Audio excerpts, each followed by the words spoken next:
everyone. Welcome to the virtual launch of And Then Is Heard No More by Raye Anderson. My name is Ashley. I am the marketing assistant for Signature Editions. And before we get started this evening, I just wanted to first acknowledge that Signature Editions is located on Treaty 1 territory, the traditional lands of the Anishinaabe, Cree, Oji-Cree, Dakota, Dene people, and homeland of the Métis Nation. Just a couple of quick housekeeping notes that I wanted to let you know about before we get started. You can buy books at the links in the description as well as pinned in the comments. So there are copies available at Turgeson's in Gimli, and you can also purchase books from McNally Robinson. There's a link to do so in the description. And whatever your favorite local independent bookstores, they'll be able to order in copies if they don't already have stock. You can support your favorite indie by purchasing books there. We are also going to be taking questions from the audience at the end of our live stream. So if you have any questions for Raye, be sure to leave those in the comments section, and we'll be able to answer those later on this evening. We'll also be doing a giveaway this evening at the very end, so be sure to stay tuned for that. If you would like to be entered into the giveaway, comment a Theatre Project Manitoba play or any play that you've seen in Winnipeg, and you'll automatically be entered for the giveaway, and you could win a free copy of And Then Is Heard No More. So without further ado, I'm going to bring our host onto the screen. So our host for this evening is Ardith Boxall, and Ardith was born and raised in Winnipeg. She is an actor, director, producer, and is currently the artistic director for Theatre Projects Manitoba. The last play that she produced before going into lockdown was the world premiere of Dragonfly by Lara Rae. The book version of Dragonfly was published by Scirocco Drama last year and was just actually awarded the Chris Johnson Award for Best Play by a Manitoba Playwright, part of the 2021 Manitoba Book Awards. Ardith has performed on almost all of Winnipeg's main stages and many fringe festivals across Western Canada, at Canada's National Arts Centre, and in many, many Manitoban schools. In 2019, Theatre Projects Manitoba was awarded the Connecting Creative Communities Prize by the Manitoba Arts Council for the Interlake Chautauqua Tour. Sorry about that. A unique rural engagement project that she created with Andrea Sartosin. So welcome, Ardith. Thank you. Thank you so much. Welcome to everyone tonight, and thank you for the introduction, Ashley, and thank you to Signature Editions for inviting me to host this launch. It is indeed an honor for me to be here tonight with the amazing Raye Anderson. Congratulations, Raye. This is going to be fun. It's going to be a rollicking good time, and we are going to properly fetch you and have the best opening night ever. So to begin with, let us properly introduce you and be well met. Raye Anderson is a Scots-Canadian who spent many enjoyable years running theatre schools and delivering creative learning programs for arts organizations in Winnipeg, notably at Prairie Theatre Exchange and in Ottawa and Calgary. Her work has taken her across Canada, coast to coast, and as far north as Churchill and Yellowknife. And she's also worked far afield as the West Indies and, of course, her native Scotland. She has 2 daughters and 1 granddaughter. And now she lives in Manitoba's beautiful Interlake and is part of a thriving arts community. And Then Is Heard No More is Raye's second novel, featuring Corporal Roxanne Calloway, who made her debut in And We Shall Have Snow. And just recently, hot off the press news here, everybody, Raye was just awarded the best first novel for And Then We Shall Have Snow by the Crime Writers of Canada. Did I get that right? No, I was. It was a finalist. It was a finalist. It didn't get the award. Yes. Well, we have a complaint to make then. Okay. Wow. Well, I think that was good. Yeah. It'll make for a good story later. But congratulations, Raye. That is still an incredible news and a wonderful honor. And will you do us the honor now of introducing the book for us and telling us a little bit about it and sharing an excerpt as we kick it off? All right. Okay. So this is And We Shall Have Snow. Whoa, this is in reverse, right? And it's set in a theater in Winnipeg, a fictional theater called the Prairie Theatre Centre. And again, Roxanne Calloway is involved in the investigation when Gerald Blaze, who is the artistic director of the theatre, goes missing. So in chapter 1, we discover that Gerald's gone. It's the opening night of the season and he hasn't shown up, which is unheard of. So in chapter 2, there are great questions about what they should do. Tamsin Longstaff, who is the general manager of the company, is wondering whether she should call the police. Toby Mallison, who's her director of marketing, is wondering what to say to the press, who are all agog as to where on earth he's got to. And his wife, Budgie Torrance, whose real name is Annabelle, but she's called Budgie in the business, is in Regina performing in a play. So we are about to meet Budgie when she wakes up the morning after. Budgie opened her eyes and peered at the bedside clock. 11:14. She'd gone out after the show last night with some of the cast and crew. Late night Italian food and a couple of drinks, and back to the hotel. Thick drapes kept the room dark, and she'd hung the Do Not Disturb sign on her door. She switched on a light, pulled over some extra pillows, reached for her phone, then glanced through her messages. Gerald still hadn't shown up. There was one from Tamsin. The board was asking awkward questions. Was she sure Gerald was okay, that he'd be back in time to start rehearsals on Tuesday? Another was from Toby Mallison. What the fuck, Budgie? The free press and radio stations are asking where he is. What do I say? Another from Larry Smith, the caretaker at their condo in Winnipeg, complained that Gerald hadn't said he was going away. The cats had been meowing loudly, so Larry had gone in to check. They were hungry. Gerald hadn't left food and litter for them, and he hadn't arranged with Larry to have them fed.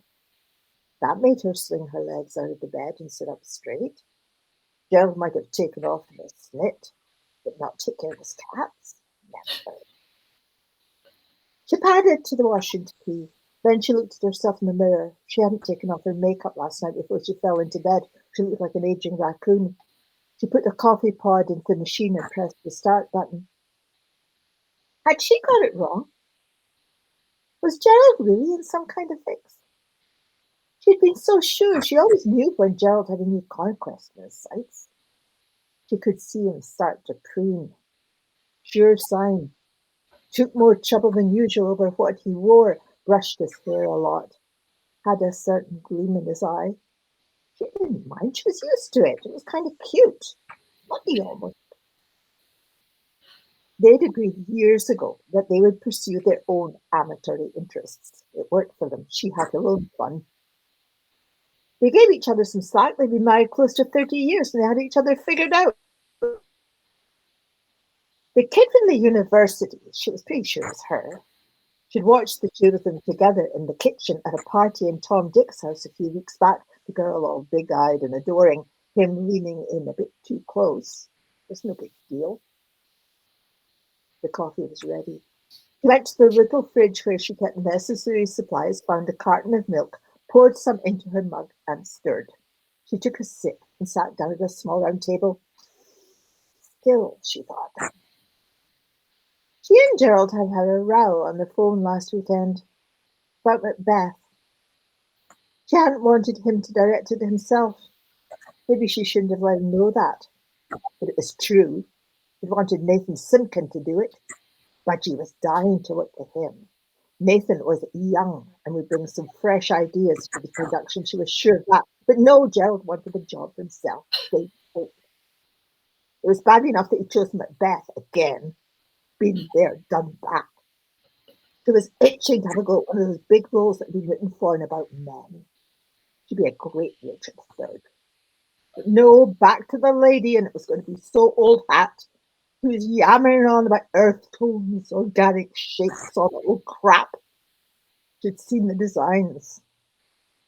Lady M in medieval drapes. No, she had retorted. This will not do. He ranted on about how hackneyed it was, a cliche. She'd actually told me was stupid. She's been married to Macbeth for maybe 20 years, she said. And in those days, girls got married off when they were 14. Budgie was the same age as her husband, but she could get away with looking like she was much younger, with the right look and some flattering lighting. She's still mad about the guy. At least he'd had the sense to hire that cute Danny Foley to play Macbeth. That would help. But the nun-like headdress wrapped around her head would age her and make it more difficult to convince the audience that she was sexy. Gerald had gone huffy on her. He did that sometimes, tried to guilt her out, muttered about how she didn't feel his vision. What vision, Gerald? He had said, dripping acid. You haven't dreamed up an original concept in years. Maybe you never have. He hung up on her then. She hadn't cared. She'd have a quiet word with Sadie Williams, the costume designer. Sadie would get it. She was smart. She'd make sure Budgie looked presentable. So she hadn't been concerned about Gerald. Why would she? They'd had worse arguments before, way worse.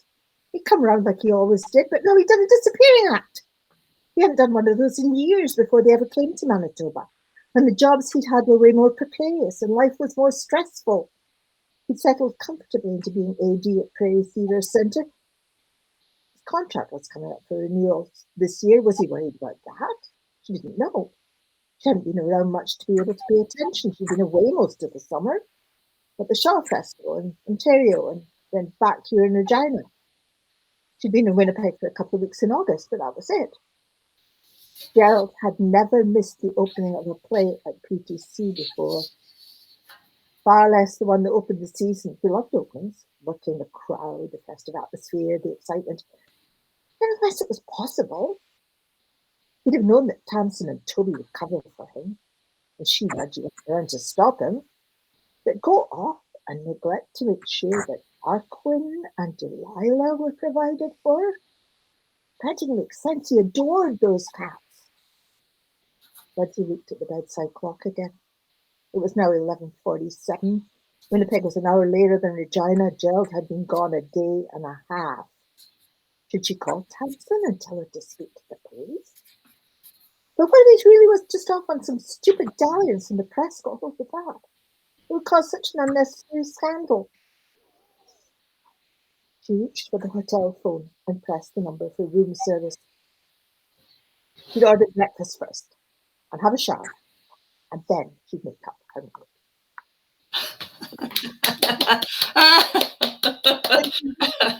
That's amazing. Wow. It's such a pleasure to hear you reading, Raye. Oh wow. It's fun to do it, yeah. I don't do much for it anymore. Yeah. You know, I could hear your voice when I was reading the novel. And, oh, really? Yeah, I really could. I could hear your voice, and I could hear your edge, and I could hear your humor. And then hearing you read out loud just now, I have the most brilliant idea for signature editions. I think that we should do the audiobook, and you should be the performer, and I'll direct you. And oh, that would be cool. And it would be fantastic. Really cool. I think I could listen to you read that whole book, and I'm not blowing smoke. Like that just, the sound for me is just so evocative. Like, and when I was reading the book, I could see all of the places, like the places outdoors, indoors, the rooms, the stairwells, the offices, and you know, for those of you who don't know, Raye and I have known each other for many years from the theater, and we worked together back in the day at Prairie Theatre Exchange, which is a real place. And I was just a young graduate out of theater school, and Raye hired me to teach at the school and to direct at the school. And then later I performed in a play that she'd written for young audiences, which took me indeed all over Manitoba in the dead of winter, which was very, very theatrical as well. So thanks for that. But it occurs to me that, you know, theater and crime, I feel like you've always known that this setting of theater would there's so many stories to tell there. And has crime and that this genre always appealed to you in terms of your history with the theater? When did you get this? Never made the connection. Never made the connection. I mean, no. I never made the connection. I never made a conscious decision to start writing crime novels. I mean, it's really funny. It's really interesting how it all came about and how much it links back to what I did when I was at PTE teaching creative drama classes on Saturday morning, right? Yeah. So because I mean, as a genre, it's all about the storytelling, right? It's a giant storytelling project. Yeah. And that was what I was doing a lot of the time at PTE with a bunch of kids. You know, I'd sit there and we'd throw ideas together and I'd cobble them into a story, or you know, or sometimes I'd take it away and write it up into a script and then they could run the script, right? So that idea of storytelling and making it into something written and putting it together was there. So that part carried through, and I think it's a very dramatic kind of shape that crime fiction has. I mean, it's kind of like the arc of a play, right? It's got forward moving action, blah blah blah blah. Yeah. Crisis, and then you have this kind of big showdown at the end. Well, it's exactly the same shape. It's so interesting how close it is. But I didn't intend to write crime fiction. I mean, I had this idea that I was going to write a brilliant textbook on how to teach drama. Oh. I came out to Winnipeg Beach with this whole idea in my head that was what I was going to do. Right. You were going to write the seminal book on teaching and why the arts are important to the development of young minds.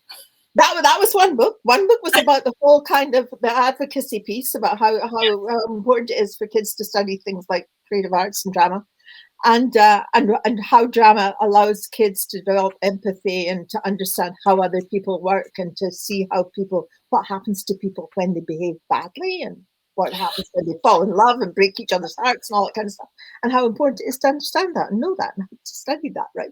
So I was going to do one about that. I was also going to do one about the different methods of drama. I had 2 books in my head, right? So I ended up, I did work away at it. I mean, I ended up with 2 boxes full of chapter outlines and and somehow or other I'd start down to write the books and I just feel bone tired about it. Yeah. Yeah. And it just never happened. They ended up in the loft, and instead there was a lot of drawing and painting that goes on around here. So I started drawing and painting. So you sort of did a shift in your arts practice. You went into another art form, which maybe set you free. It made me totally free, and it made me and also meant that I was in an art form where there was no expectations that I would do something okay, right? I could draw something, and if it felt fine, let's face it, was fine. That was okay. So I played around with that for a long time, but I also needed to kind of get myself away from being in a collaborative art form and getting myself into flying solo. Yeah, to find But the bit about writing was always there, and I was always doing a bit of storytelling and stuff like that too. Yeah, and then it became. And then I have a friend, and we were both talking about the fact that we were both in the same boat, that we both drifted into visual art and stuff like that, but we really thought that we ought to be writing. And so we started getting together and doing some writing. And one day the project was to write a piece based on things that you read a lot, that you enjoy reading. And I looked at my table and what was there, but I read a lot of crime fiction. I've always read crime fiction. Yeah. So I went, I'll have a go at that, right? So I sat down and 2 days later turned out the first chapter of Unleash All the Snow. I knew the minute I'd written it that was what I was going to do. That I was going to write. Yeah. That's and then it kind of morphed into another book. Yeah. Yeah. Yeah. Yeah. And your first book was set in the fictional town of Kulin Village, which is based on Winnipeg Beach, where you live. It is. Well, Cullen Village is Cullen Village. Cullen is a village in Scotland just up the coast from the village of Dunotter. Right. So it's a reference to Dunotter. Yeah. And did you and Then Is Heard No More is set in Winnipeg, and these are both places where you've lived and worked. So what are the advantages and the disadvantages about writing about a real place? Well, how much is imagined and how much is reality? Well, I think when you start writing, you have to write about something you know, right? You have to base it. And I have to write, when I start these books, I have to know exactly where I'm starting from. I have to have a sense of a place. Mm-hmm. So it has to be a place that I know and understand really well before I can jump in. So in this case, these are both ones that I know really well. So and the disadvantage is, of course, that you're writing something that's nonfiction, and yet you're basing it on something that's very real to a lot of people, and you have to be very careful that you don't plagiarize somebody's life. I mean, you're not going to do that. Right? Yeah. I actually, in the first book, there were a couple of incidents in the first book that I did take from things that I knew that two people did. And in both cases, I went and talked to them about it and said, I've put this in the book. If you don't like it, I can take it out. Yeah. And did they both give you permission?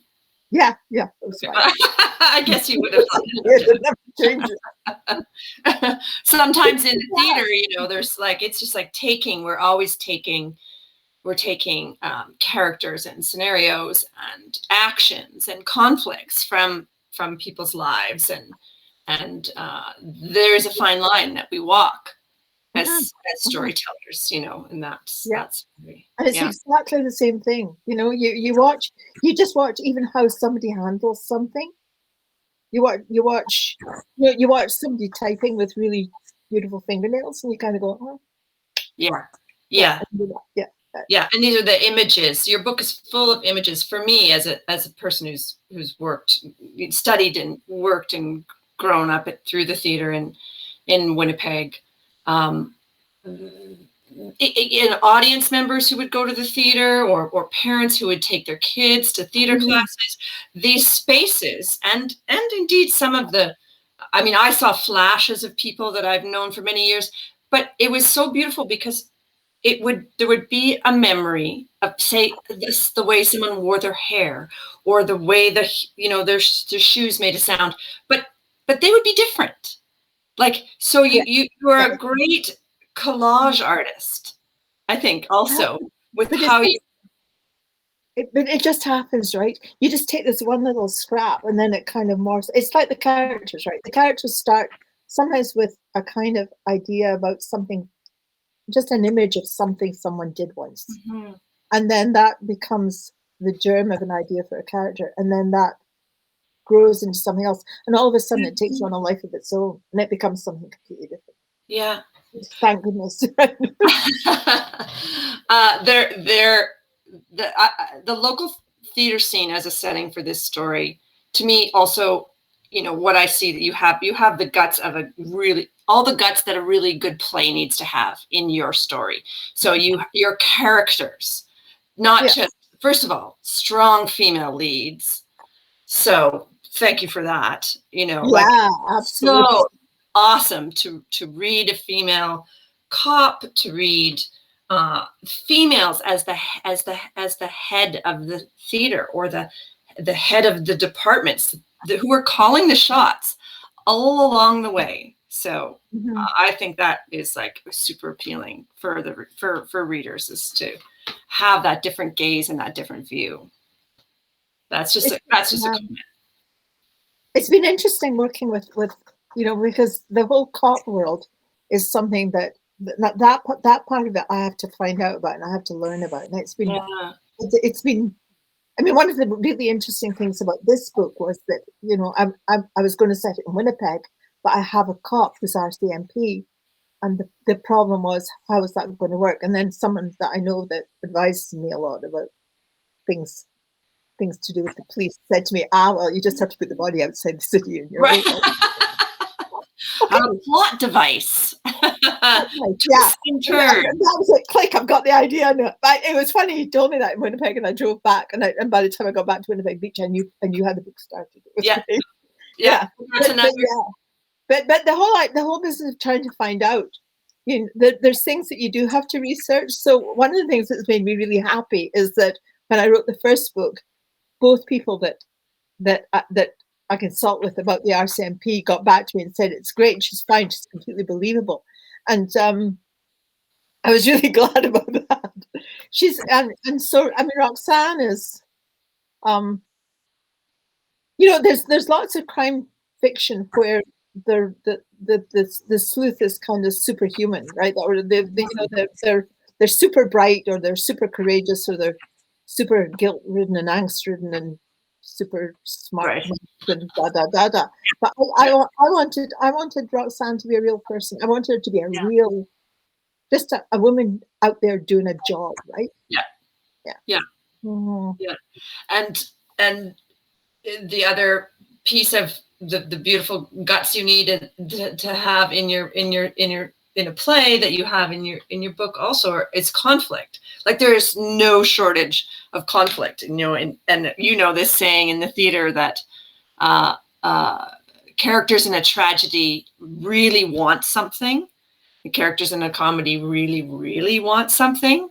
I think characters, how would you end the sentence? Characters in crime fiction. God, good question. Wow, good question. Characters in a crime fiction really want to know. They want to know what the heck's gone wrong with their world, and they want to know. They want things to get back on an even keel badly, right? Right. I think that's. I mean, I think crime fiction. I think crime fiction is a very. The estimate. I mean, it's not estimated as highly as it might be, because I think it's really a kind of. It talks a lot about what happens when something goes wrong within a community. Yeah. And how everybody reacts, and how it throws everything out of kilter, and how bad behavior begets bad behavior, right? Everybody starts to behave badly. Yeah. And then you throw in someone like a cop, like Roxanne, who's knocking on doors and asking questions and nosing around, and that makes them all nervous. And the fact that they're nervous gets them more jittery, and they do stupid things, right? Yeah. It's highly theatrical, and it's at times almost Shakespearean. I'm not saying like the book per se, but the ideas that that the stakes of love and family, and being a real person, of loyalty and passion and betrayal, and what happens when the order of things is upset in any world. And you've done that so beautifully. And one of the things that I've been lucky with is that basically the theater world gave me a small world. I mean, there's a reason why you get, crime fiction that's set in a country house, that's, a locked house, the puzzle box kind of thing. Yeah. You get, or a small village, because you've got a small contained community. So in this one, you've got this little contained world, which is theater, right? Right? It's where everybody knows everybody, and everybody feels very safe within that, and they have to, because it's a world in which you're going out and taking risks all the time on stage. It's you're out. Yeah. But so it means that the place from which you work has to be a safe ground, and all of a sudden that's not haywire by the fact that this death has happened. It was the same with the first book. The first book, I mean, you have this small town that's very pretty and very kind of cozy, and has a very small population in the wintertime. So it narrowed it down in terms of the playing field, and you kind of need that for a murder mystery. Yeah. And how, and so you said you do research, one of the worlds you have to investigate is the world of the police or of the RCMP and the procedurals and this body is placed, so you've got the conflict right away by the body being not in the RCMP's jurisdiction. Right. Where does your research lead you with crime work particularly? Oh boy, it's really difficult. It's really difficult because it's a field that's changing really fast. Yeah. The whole forensic thing is becoming so important. And they can find out so much more than they ever used to be able to, and the whole technology of it has become it's like a different world. I think it's interesting because I actually do know policemen. I mean, my grandfather is a policeman, and my brother-in-law was a DI in Scotland, and my nephew's a cop with the London Holy, yeah, so they're all right, and so I kind of draw on their core of the fact that that they go into it really to be good, to do good. They have that, and yet there's this whole business of the whole politics of policing now, and the whole politics around the RCMP. So there's that whole issue there, and the misogyny within the force and all of that. So I kind of wrestle with how to deal with that because basically these books are written with a fairly light touch, but at the same time you can't ignore that these things are actually happening. Yeah. And it's a kind of really sensitive area to get into. But I do end up kind of going on Google a lot, Googling ways of death, right? I don't know what the algorithm thinks I'm up to at times, Oh, yes, I know. Yeah, I had, at one point I was trying to find out how long it took for someone to bleed out from a cut throat, right? Well, I mean, I suddenly was getting references to suicide prevention sites. Yeah. It's kind of weird. When I started all this, I had no idea. I had no idea how the RCMP operated. So I phoned Gimli, and a very sweet little guy in the office there was very helpful. Told me how many people were there, da da da da. And then it got to, he said, I would have to talk to headquarters and ask for some communications. So I did. So I got Staff Sergeant Ryan, I think it was. And what I really, really wanted to know was what rank of police they would send out to investigate a murder, right? Sure. And so he got I was almost going to say some things I was supposed to say about the play. About the book. It was hilarious. He said, "We are talking fiction here, madam." I said, look, who would you send out if it was a really serious murder? And he said, "Madam, all murders are serious."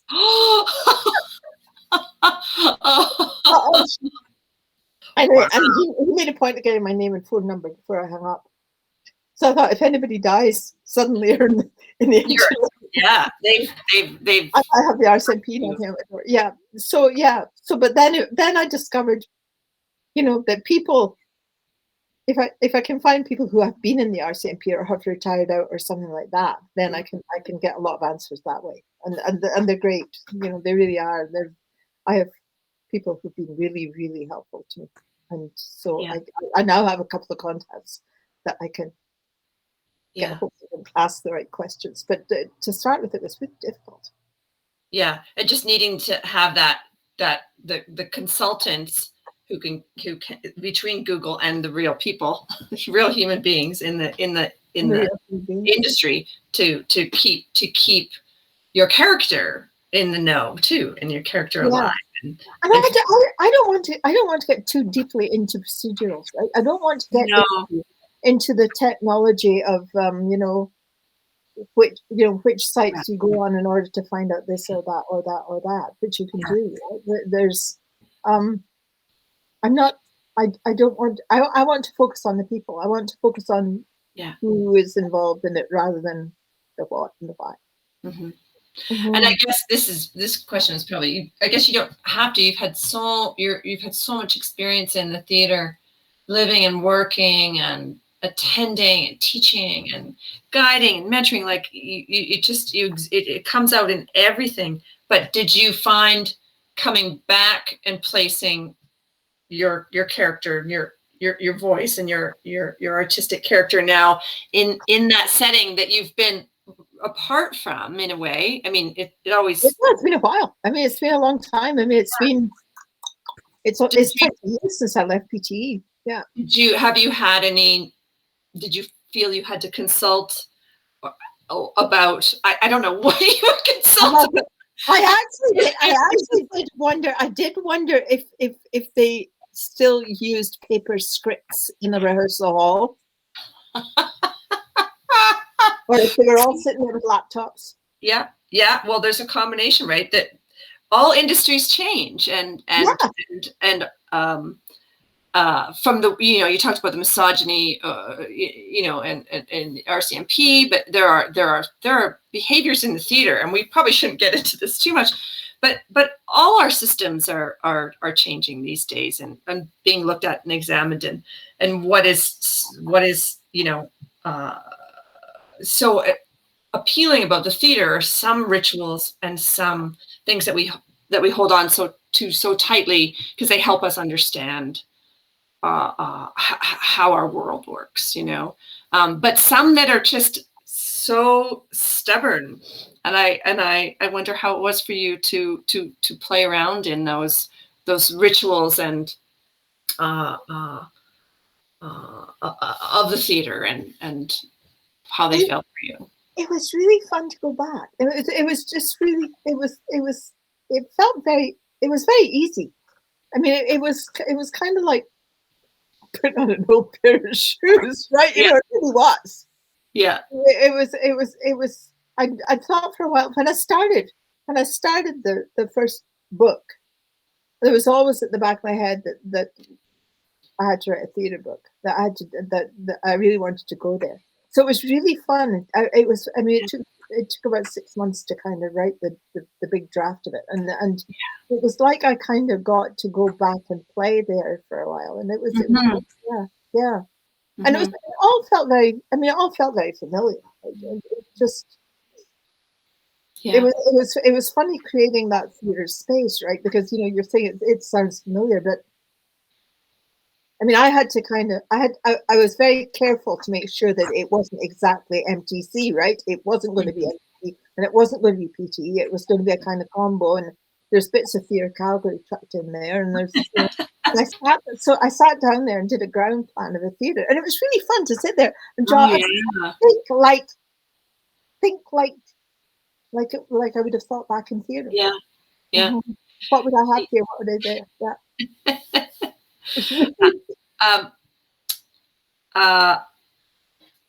Do you have any advice for people who are writing for the theater, or who are interested in writing mysteries or crime fiction these days?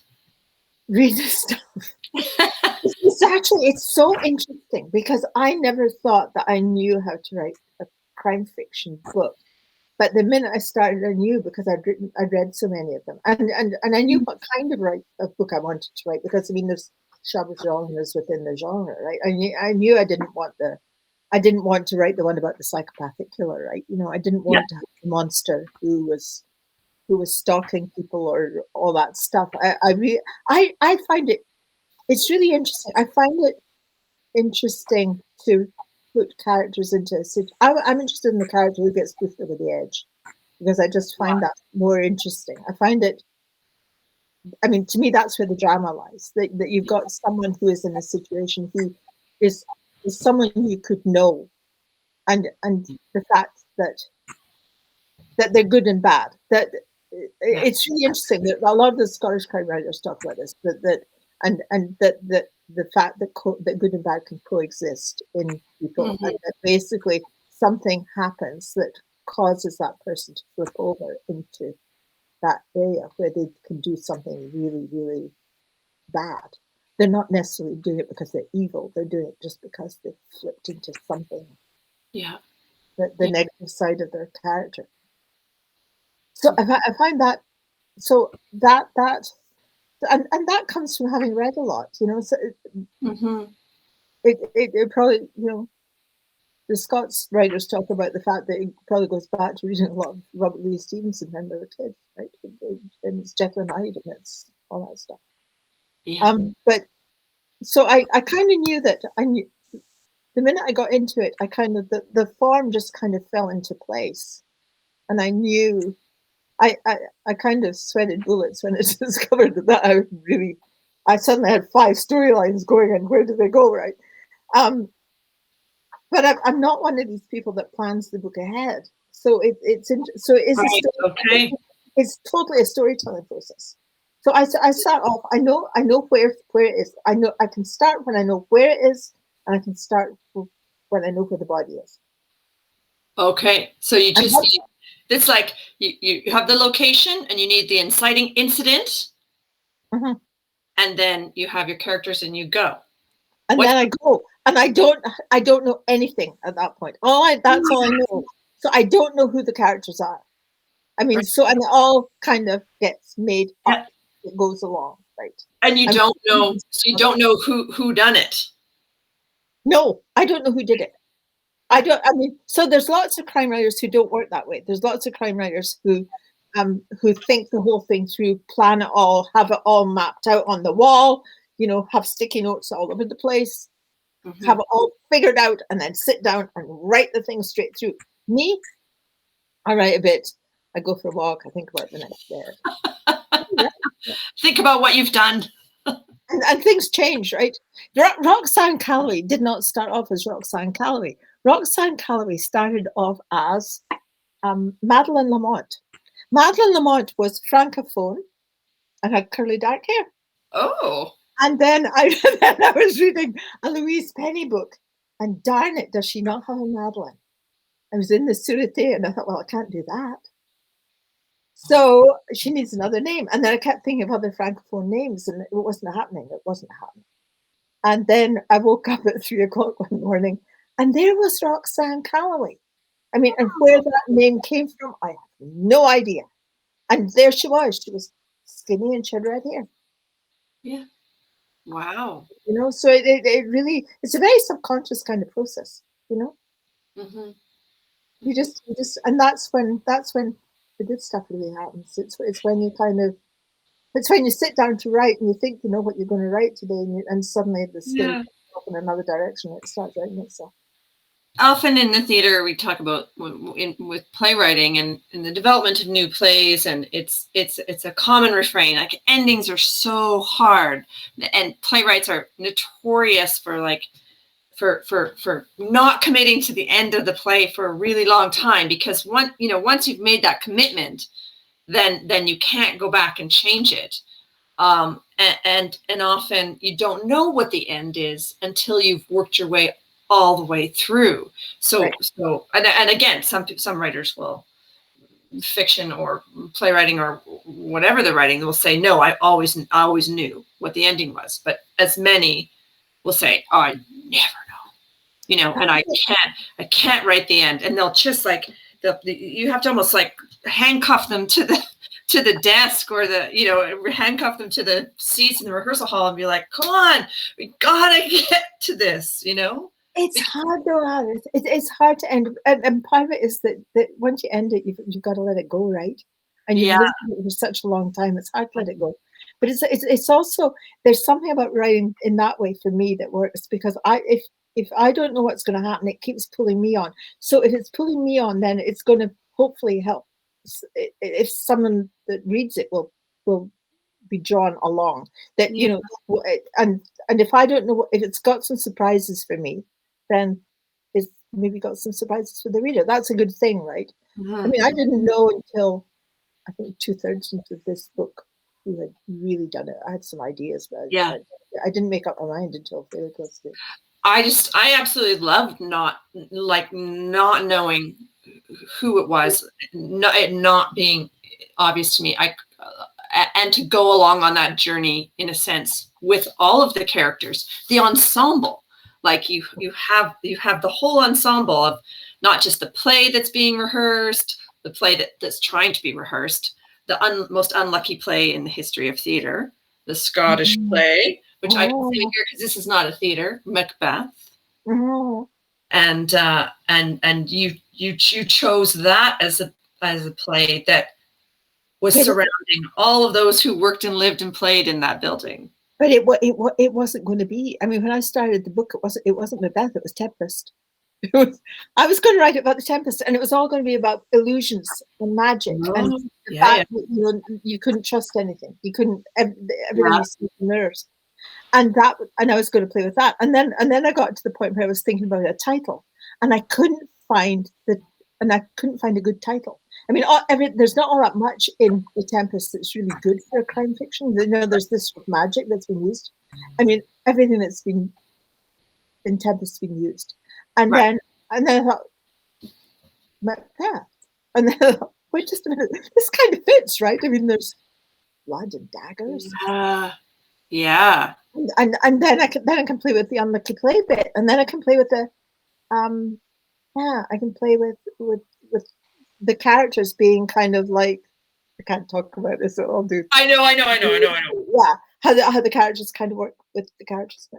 And at first it kind of seemed like an easy option, but then I thought, but people who read crime fiction need a play that is actually kind of familiar anyway. So I should probably do it. But it was amazing. Once it was Macbeth, it worked much better. The whole thing. It was like I was playing. It was, you know what? It was like I was playing with some kind of intellectual idea on Tempest, and I was trying to make it work.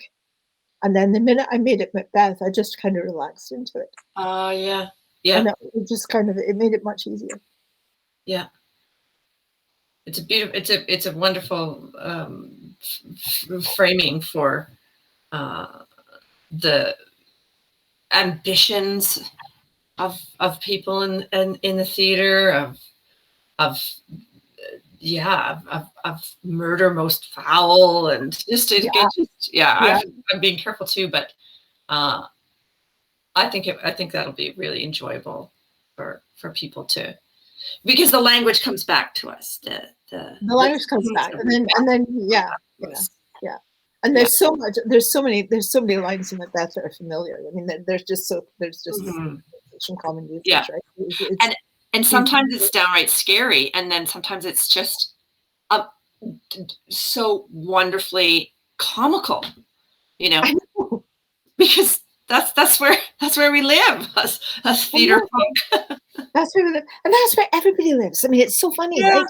You know, right? I mean, I think that's the other thing that I really like about this kind of writing a crime fiction book that's not getting too dark.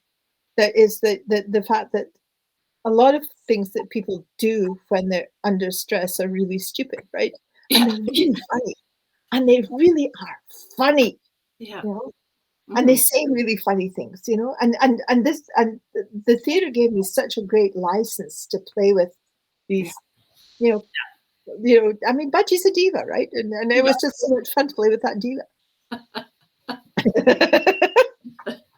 I was going to ask you, how does setting your characters in the inner world of theater allow them a dramatic license they might not be afforded in another genre? But I think you just, and how did that affect your main character? How did it affect Roxanne Calloway to be launched into that kind of world, you know? I know, right? Yeah.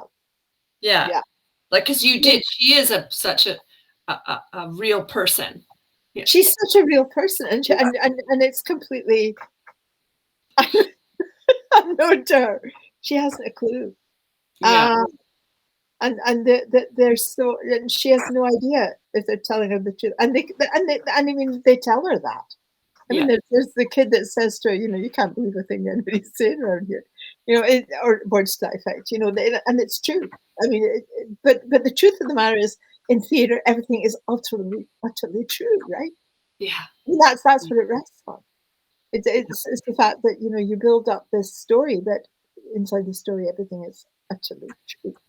Well, Like, and you have to do the same when you create Yeah. a crime fiction story. Yeah. You can have these outrageous characters, but they got to be true. Yeah.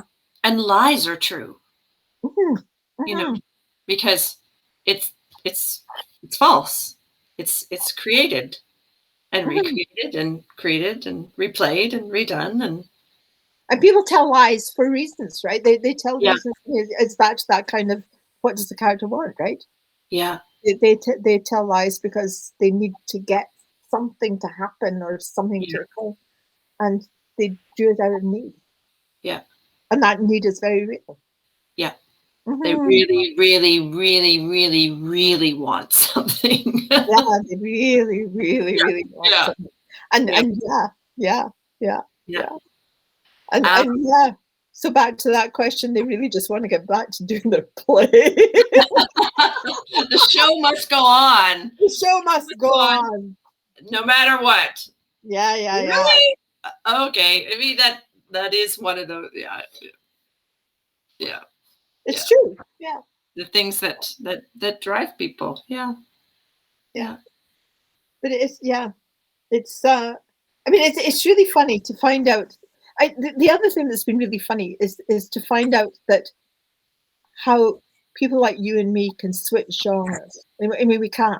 I mean it's one of the wonderful things about actually growing up and living in the arts. I have a granddaughter who's going into just going off to university to study theatre, right? Oh wow. It's hilarious. And you kind of, but one of the wonderful things about growing up in theatre is that you can, that creative drive that you have, and that means of expression, that will to create, and is always with you. Mm-hmm.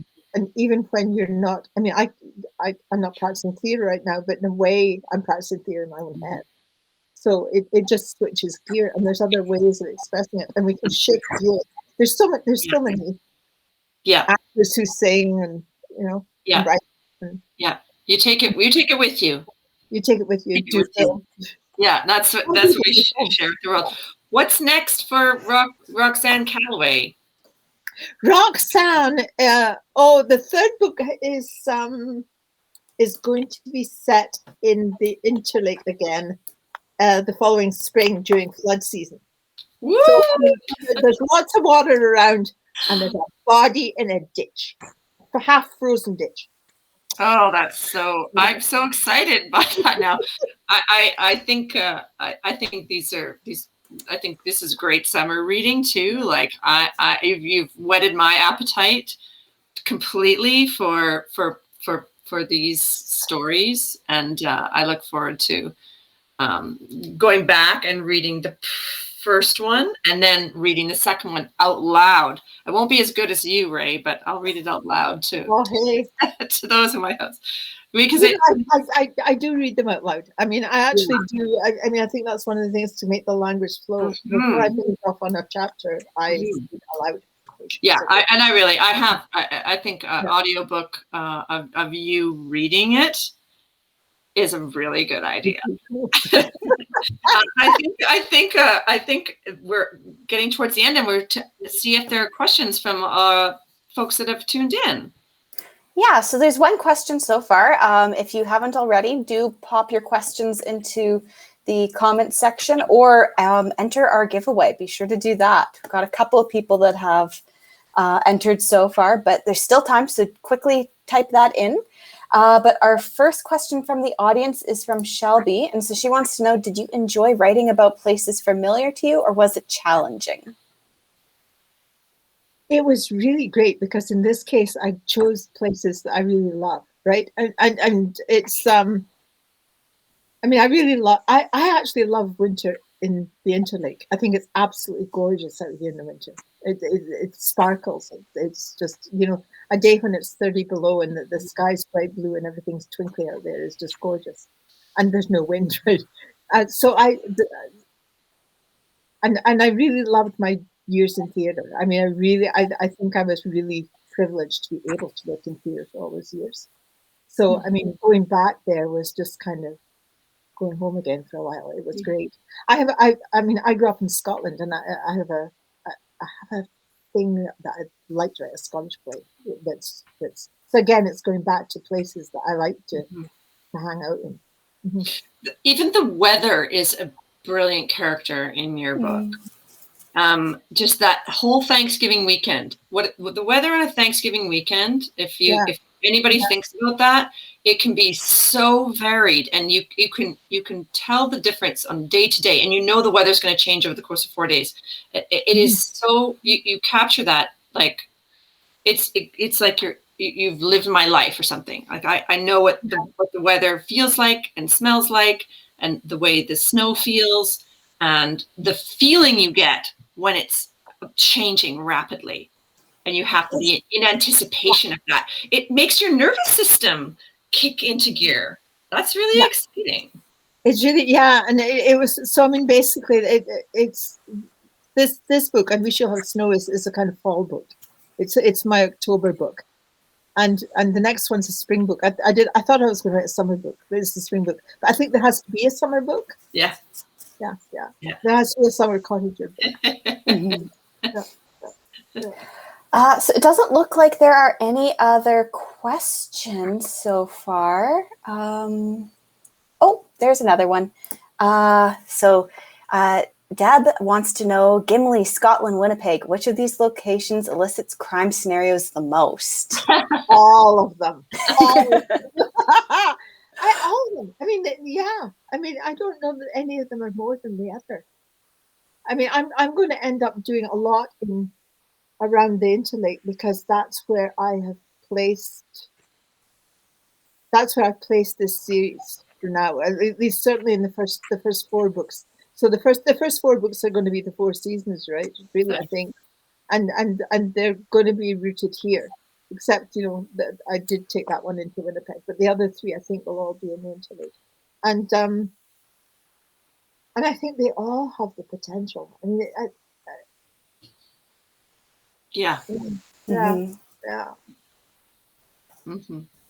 Beautiful. Definitely.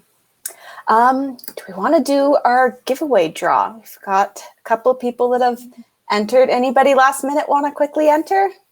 Give you a couple of seconds. Not seeing any comments. So I've got my hat with names in it. So I will reach in there, and Shelby has won. She commented North Main Gothic. Woo! Yeah. So congratulations, Shelby. You've won a copy of And Then Is Heard No More. We'll be reaching out to you to get that to you. Thank you so much for entering. Thank you to everybody who has tuned in, who's commented. There's been so many wonderful comments talking about how they love the reading, and a couple of people that quite like the idea of this audiobook. So thank you to everybody who has tuned in. A reminder again, there are links to purchase the books in the description, pinned in the comments. Be sure to get your hands on And Then Is Heard No More, and also And We Shall Have Snow. They're both wonderful, wonderful books, and lots of fun, great summer beach reads, and also cozy winter cozy winter reads. But yes, so be sure to get your hands on that. You can get them at McNally, at Turgeson's, whatever your favorite bookstore is. Thank you so much, Ardith, and so much, Raye, for doing this evening. It was such a lovely conversation between the two of you. So interesting to hear with your theater background and that about all of the theater aspects of And Then Is Heard No More. So thank you so much to everyone, and have a wonderful evening. Thank you. Thanks to you too, Ashley. And thanks, Ardith. Thank you. Talk to you soon. See you in the Interlake. Yes. Yeah. See you soon. Okay.